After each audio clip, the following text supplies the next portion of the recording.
ملګرو السلام علیکم ورحمت الله وبرکاته. خدای دې وکړي چې تاسو به راته روغ جوړ او خوشحاله وئ. زه یم سید الله حسن ستاسو لپاره د یوې نوې ویډیو سره راغلی یم. ملګرو په نننۍ ویډیو کې زه تاسو درښایم چې موږ څنګه کولی شو چې د یو چا د موبایل لاک یا کوډ خلاص کړو او د هغه د موبایل ټول شیان وګورو. که چېرته د په خپل موبایل کې شیان پټ کړي وي، خپل اپلیکیشنونو ته یې لاک لګولی وي او وغواړو چې د موبایل هغه لاک چې کوم دی هغه خلاص کړو او د هغه د موبایل ټول شیان وګورو. دې لپاره ما تاسو ته یوه ډېره اسانه طریقه راوړې ده. ملګرو مخکې له دې چې ویډیو پیل کړو یوه یادونه کوم، که تر اوسه پورې مو زما د یوټیوب چینل نه وي سبسکرایب کړی نو زما د یوټیوب چینل درته سبسکرایب کړئ. سبسکرایب کولو لپاره د سره لیکلو باندې کلیک وکړئ او لږه شېبه وروسته چې دلته کوم د ګنټۍ نښه راځي دا هم ووهئ تر څو زموږ هره نوې ویډیو تاسو ته ټول نه اول راورسېږي. ملګرو راځئ چې ویډیو پیل کړو. ملګرو تاسو چېرته وګورئ، مثلا زه ګالري راخلاصوم، دې ته هغه کوډ ورلګولی دی نه راخلاصېږي، یعنې کوډ غواړي. که هر ډول کوډ زه ورکوم، مثلا ما کوډ نه دی زده او یا هم فایل منیجر راخلاصوم، دلته هم کوډ ورلګولی وي.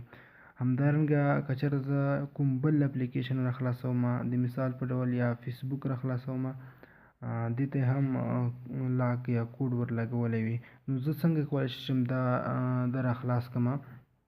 دې لپاره د په موبایل کې به تاسو وګرځئ او هماغه اپلیکیشن به تاسو پیدا کړئ چې د کوم په وجه د اپلیکیشن ته کوډ ورلګولی هغه ایپ لاک دی. زیاتره خلک دا هم کاروي. نو تاسو به راشئ د موبایل سیټینګ ته. کله چې د هغه موبایل سیټینګ ته راغلی تاسو به لږ لاندې راشئ، اپلیکیشن به را پیدا کړئ. اپلیکیشن منیجر یوازې په ځینو موبایلونو کې یوازې ایپ لیکلی وي، زما په موبایل کې اپلیکیشن منیجر لیکلی دی. زه به دا راخلاص کړم. دلته به تاسو هماغه اپلیکیشن را پیدا کړئ، همدغه ایپ دی، ایپس لاک دغه دی. دا چې کله مو راخلاص کړئ په دې به کلیک وکړئ او د کونج کې چې کوم ښکاري فورس سټاپ، د فورس سټاپ باندې به تاسو کلیک وکړئ. د فورس سټاپ دا به سټاپ کړئ، فورس سټاپ باندې به کلیک وکړئ، دا اپلیکیشن چې کوم دی هغه سټاپ شو. نو تاسو اوس کولی شئ دغه ګالري هم راخلاصه کړئ او همدارنګه د ګالري کې هر شی اوس تاسو وینئ چې ګالري راخلاصه شوه، د هغه د موبایل زه ټول شیان اوس لیدلی شم. تاسو وینئ که دلته کوم فایل وي، انځور، ویډیوګانې ټول لیدلی شم.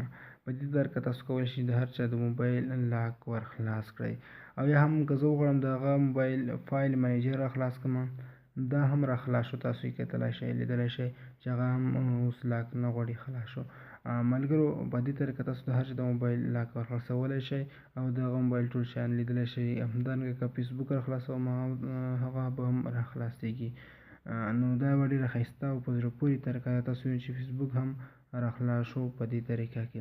او اوس ملګرو پاتې شوه دا خبره، که اوس چېرته تاسو وغواړئ چې د هغه د موبایل هغه کس پوه هم نه وي، دغه موبایل تاسو راواخیست، هغه خو پوهېږي چې زما موبایل کې کار کړی دی، یوازې هماغه اپلیکیشن یو ځل راخلاص کړئ او بیا یې بند کړئ او بیا راشئ ګالري ته. تاسو وینئ بیا دوباره کوډ ور ولګېده، دا لاک بیا فعال شو.